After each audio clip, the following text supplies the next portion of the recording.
मनुष्य के जीवन में बुरा समय क्यों आता है और उसके जीवन में अच्छा समय कब आता है। अच्छा समय आने से पहले मनुष्य को कौन कौन से संकेत प्राप्त होते हैं। भगवान श्री कृष्ण ने गरुड़ जी को इस विषय में बहुत ही महत्वपूर्ण ज्ञान दिया है, जो आपको अवश्य जान लेना चाहिए। अगर आपके भी जीवन में बुरा समय चल रहा है और कोई रास्ता नजर नहीं आ रहा है, तो इस वीडियो को अंत तक जरूर देख लेना। आपको पता चल जाएगा इसके पीछे का असली कारण और कब आपका अच्छा समय शुरू हो जाएगा। यह वीडियो अंत तक देखते देखते ही आपके जीवन में अच्छा बदलाव होना शुरू हो जाएगा, इसकी 100% संभावना है। तो चलिए दोस्तों, आपको सुनाते हैं। दोस्तों, एक बार देववाहन गरुड़ ने भगवान श्री कृष्ण से निवेदन किया, प्रभु, जीवन में कभी कभी भक्तों पर बुरा समय क्यों आ जाता है? क्या ईश्वर अपने भक्तों की पीड़ा नहीं हरते? श्री कृष्ण मंद मुस्कान के साथ उत्तर देते हैं, हे गरुड़, यह संपूर्ण सृष्टि कर्म के नियम से चलती है। प्रत्येक जीव अपने कर्म फल के अनुसार सुख दुख भोगता है। मैं परमात्मा परम साक्षी रूप में सबके समीप उपस्थित रहता हूँ, पर किसी के कर्मों में जबरदस्ती हस्तक्षेप नहीं करता। जब प्राणी यह समझकर चलने लगता है कि ईश्वर हर पल साथ है, तो वह अधर्म से बचता है, किंतु जब वह यह भूल जाता है, तभी वह पाप कर्म करता है और कठिनाइयों में फंसता है।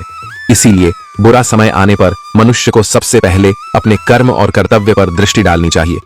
श्री कृष्ण आगे समझाते हैं कि अनेक बार कठिन समय भक्त की परीक्षा लेने या उसे और दृढ़ बनाने के लिए भी आता है। महाभारत का प्रसंग स्मरण कराते हुए वे कहते हैं, हे गरुड़, क्या तुमने पांडवों का उदाहरण नहीं देखा? धर्मपरायण होते हुए भी उन्हें वनवास और कष्ट झेलने पड़े। द्रौपदी तक को सभा में अपमानित होना पड़ा, परंतु उसने अंतिम क्षण में मुंह शरणागत होकर पुकार लगाई और मैंने उसकी लाज रखी। समय आने पर पांडवों को उनका राज्य लौटा और धर्म की विजय हुई। इससे समझो कि कभी कभी भक्तों को विपत्ति की घड़ी से गुजरना पड़ता है, पर वह घड़ी भी टल जाती है जब भक्त धैर्य और विश्वास नहीं खोते। जीवन में सुख दुख एक चक्र की तरह घूमते रहते हैं।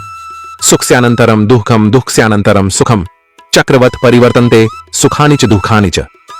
अर्थात सुख के बाद दुख आता है और दुख के बाद सुख आता है। सुख दुख चक्र की भांति घूमते रहते हैं। इसलिए संकट के समय धैर्य रखो और ईश्वर पर अटल विश्वास रखो। जैसे रात के बाद सुबह होती है, वैसे ही बुरे समय के बाद अच्छा समय अवश्य आता है। गीता में भी मैंने अर्जुन से कहा था, मात्रा स्पर्शास्तु कौन्तेय शीतोष्ण सुख दुःखदा तांस्तितिक्षस्व भारत। इंद्रियों के विषयों के संयोग से उत्पन्न सुख दुख स्थायी नहीं, वे सर्दी गर्मी की तरह आते जाते रहते हैं। हे भरतवंशी अर्जुन, उन्हें धैर्यपूर्वक सहन करना सीखो। जब मनुष्य अपना अहम छोड़कर पूर्ण भाव से मुझे पुकारता है, तब मैं तुरंत उसकी सहायता को उपस्थित हो जाता हूं। यही परम परीक्षा की घड़ी होती है, जब भक्त का समर्पण पूर्ण होता है। इसलिए बुरा समय हमें ईश्वर की याद दिलाने और हमारे अंदर भक्ति को गहरा करने का अवसर भी देता है।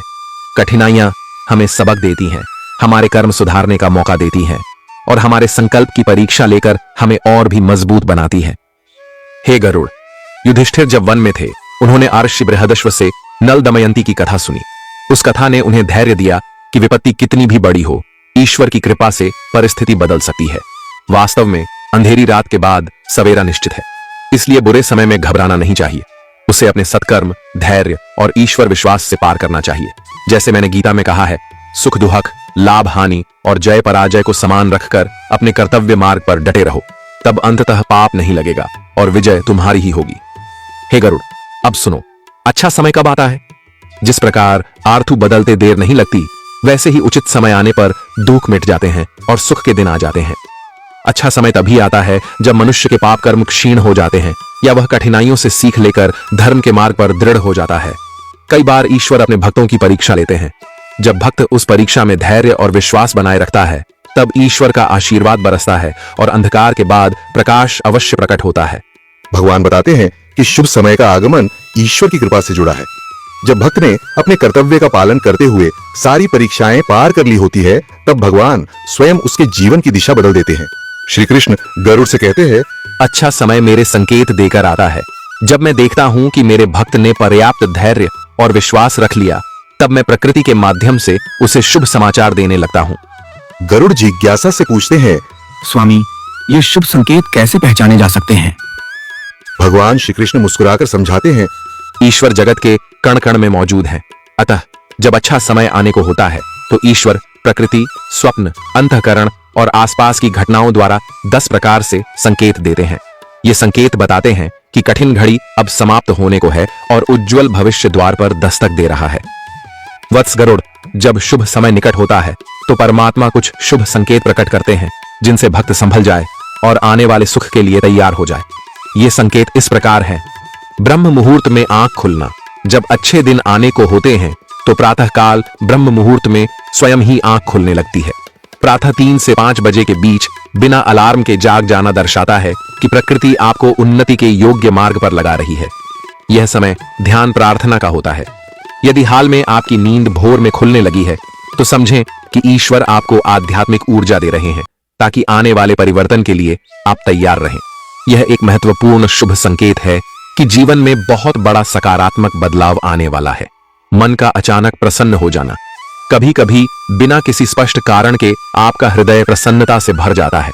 जिस परिस्थिति में दुख होने की उम्मीद होती है वहां भी मन अकारण हल्का और आनंदित महसूस करने लगे तो यह ईश्वर के शुभ संकेतों में से एक है। श्री कृष्ण कहते हैं, जब मैं अपने भक्त के जीवन में खुशियों के पल लाने वाला होता हूं तो पहले उसके मन में प्रसन्नता का संचार कर देता हूं। यदि अचानक आपके मन में आशा और उल्लास की लहर उठने लगे तो समझिए कि ईश्वर कोई सुखद योजना आपके लिए तैयार कर रहे हैं। जितने दुख आपने सहे हैं वे अब समाप्ति की ओर हैं और हृदय में उत्साह का जागृत होना बताता है कि खुशियों का द्वार प्रारंभ होने वाला है। गौ माता व पक्षियों का आगमन। प्रकृति स्वयं शुभ समय का संदेश देती है। यदि हाल के दिनों में पवित्र गौ माता बार बार आपके घर आकर द्वार पर प्रेम से रंभाने लगे या भोजन हेतु मुख उठाए तो यह अति शुभ शगुन माना जाता है। इसी प्रकार यदि पक्षी आपके आंगन में घोंसला बनाने लगे, कबूतर, तोते या अन्य पक्षी दैनिक रूप से आने लगे तो जान लें कि प्राकृतिक रूप से सकारात्मक ऊर्जा आपके घर को घेर रही है। पक्षियों की चहचहाहट बढ़ना और गौ माता का दर्शन होना संकेत है कि ईश्वर की कृपा आपके परिवेश पर होने वाली है। पुराने ग्रंथों में कहा गया है कि पशु पक्षियों का सान्निध्य बढ़े तो समृद्धि का आगमन होता है। शिशुओं का अनायास आकर्षण। छोटे बालक ईश्वर के दूत समान होते हैं। उनमें परमात्मा की विशेष कृपा निवास करती है। यदि हाल में अजनबी छोटे बच्चे आपको देखकर मुस्कुराने लगें, गोद में आने को उत्सुक दिखें या आपसे अकारण हिलमिल जाए तो यह जीवन में सकारात्मक परिवर्तन का सूचक है। कहते हैं, शिशुओं के हंसने खेलने से ईश्वरीय आशीष मिलती है क्योंकि शिशु निष्पाप होते हैं और उनके माध्यम से ईश्वर संकेत देते हैं। अगर किसी बालक के मुख से आपके लिए कोई प्यार भरा शब्द अनायास निकल आए तो समझें कि यह ईश्वर की वाणी है जो आपको आश्वस्त कर रही है कि अच्छा समय आने को है। शुभ स्वप्न और मंत्र ध्वनि। ईश्वर कई बार स्वप्न जगत में आने वाले समय के संकेत भेजते हैं। अगर आपको स्वप्न में पवित्र मंत्र सुनाई देने लगे जैसे ओम की गूंज, राम राम या कृष्ण नाम का उच्चारण तो यह अत्यंत शुभ माना जाता है। इसी प्रकार सपने में मंदिर के घंटियों की ध्वनि, शंखनाद या देवी देवता के दर्शन होना इस बात का द्योतक है कि दैवी कृपा आप पर बरसने वाली है। ऐसे स्वप्न दर्शाते हैं कि आपकी प्रार्थनाएं सुनी जा चुकी हैं और परमात्मा आपको आसन्न शुभ समय का पूर्वाभास करा रहे हैं। अतः ऐसे स्वप्नों को हल्के में न लें। इनका अर्थ है कि आने वाले दिनों में आपके जीवन में सकारात्मक घटनाएं घटेंगी। आर्थिक संकट का हल निकलना। यदि लंबे समय से कोई कर्ज या आर्थिक तंगी आपको परेशान कर रही थी और अचानक आपको कर्ज से मुक्ति का मार्ग मिल जाए तो यह भी ईश्वर का सकारात्मक संकेत है। उदाहरण के लिए कोई अटका हुआ पैसा वापस मिल जाना, कोर्ट कचहरी में धन संबंधी फैसला आपके पक्ष में आ जाना या आय के नए स्रोत खुल जाना, ये दर्शाते हैं कि माता लक्ष्मी की कृपा आप पर होने वाली है। जब जीवन में धन की आवक बिना अपेक्षा बढ़ने लगे तो माने कि अब आर्थिक परेशानियां समाप्ति पर हैं। श्री कृष्ण कहते हैं, मैं अपने भक्त की आवश्यकताओं का सदैव ध्यान रखता हूं। यदि अचानक धन संबंधी सुखद समाचार मिलने लगें तो जानो कि मैं तुम्हारे दुख हरने को तत्पर हूं। यह शुभ संकेत है कि अच्छे दिनों में अब अभाव नहीं रहेगा और समृद्धि द्वार पर दस्तक दे रही है। शरीर के दाएं बाएं ओर अंग का फड़कना। हमारे शास्त्रों में कुछ शारीरिक शकुन भी बताए गए हैं जो भावी समय का संकेत देते हैं। यदि आपके शरीर के अंग विशेषकर नेत्र, भ्रुकुटी या हाथ अचानक फड़कें तो उसका भी निष्पत्ति पर अर्थ होता है। पुरुषों के लिए दाहिने अंगों का फड़कना शुभ माना गया है। दाहिनी आंख या दाहिने हाथ का फड़कना इस बात का सूचक है कि आपके बल और भाग्य में वृद्धि होने वाली है।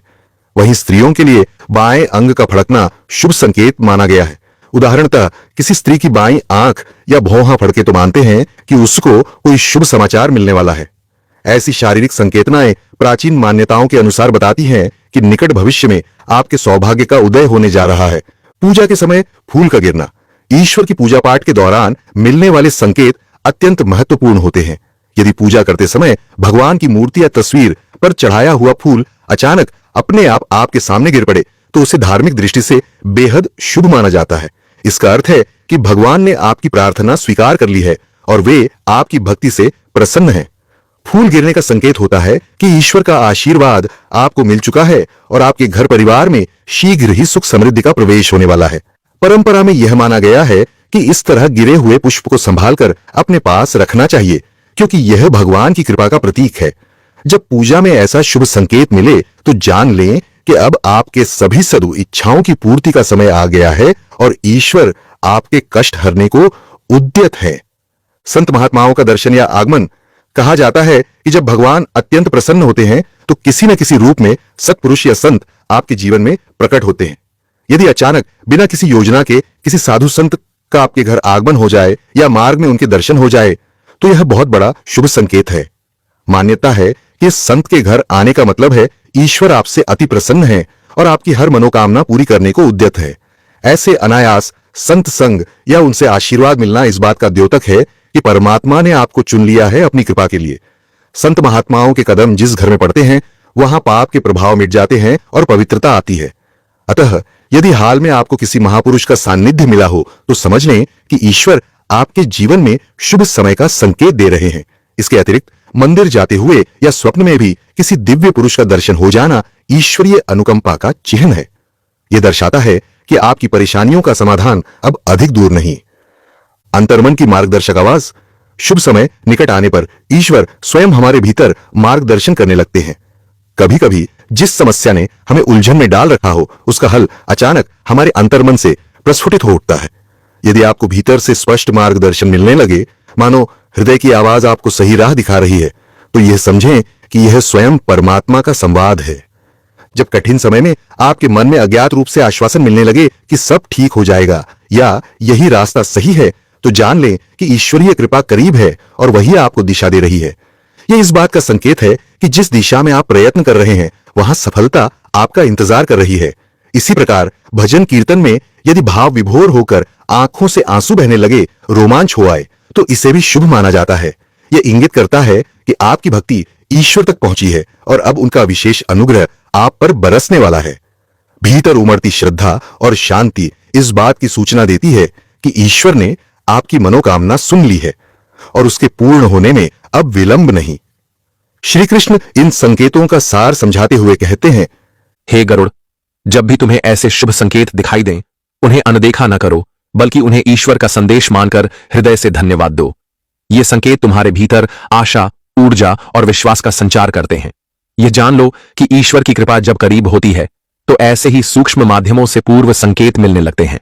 अतः संकट के बादल छंटने से पूर्व जो ये इंद्रधनुषी संकेत दिखते हैं उन पर विश्वास करो और परमात्मा के प्रति अपनी भक्ति और भी दृढ़ करो।